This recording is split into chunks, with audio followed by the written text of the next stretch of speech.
आओ आओ मिलकर आज घटाएं मोटापा। मोटापा हमारे जीवन में नहीं आना चाहिए।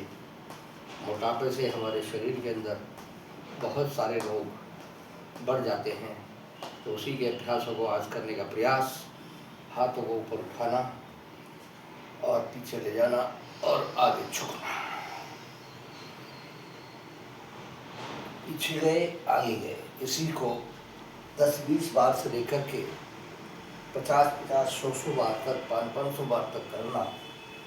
आगे पीछे का मोटापा अपना घटेगा, वजन अपना घटेगा। पेट जिनका भारी हो गया, मोटा हो गया, उनका पेट अपने आप स्वतः ही घटेगा।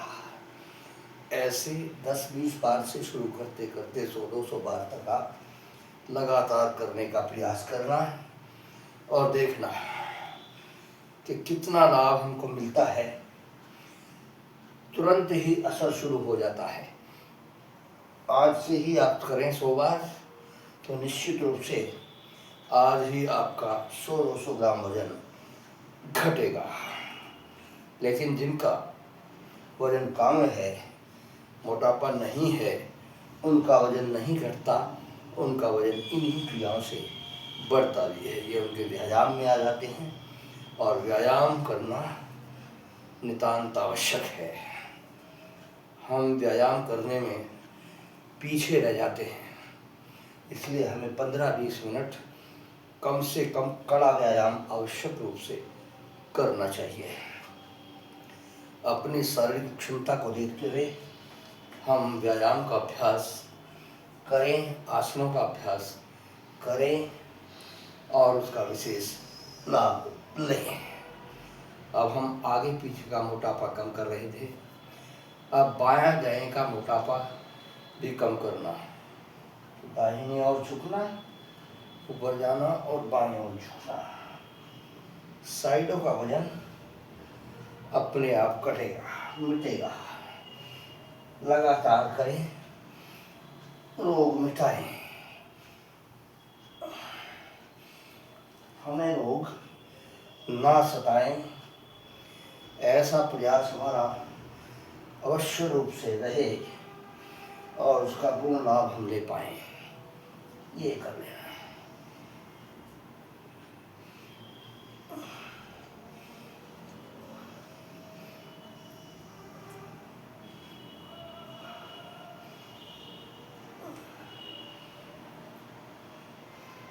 प्रयास करना आगे की बजाय अब बाएं दाएं ही मुड़ा जाए। नीचे सांस छोड़ते हुए ऊपर सांस को भरते हुए लंबे लंबे सांसों के द्वारा, भस्त्रिका प्राणायाम के द्वारा हम करें और लाभ लें।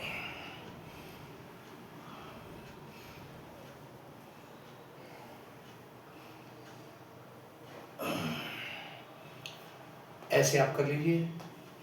अपने पैरों को बीच में फासला करते हुए हम अपने क्रिया को और आगे बढ़ाते हैं। करते हैं दाएं हाथ से बायां पैर, बाएं हाथ से दाहिना पैर छूना और गर्दन को ऊपर की तरफ जो हथेली जाती है उस तरफ पूरा घुमा देना।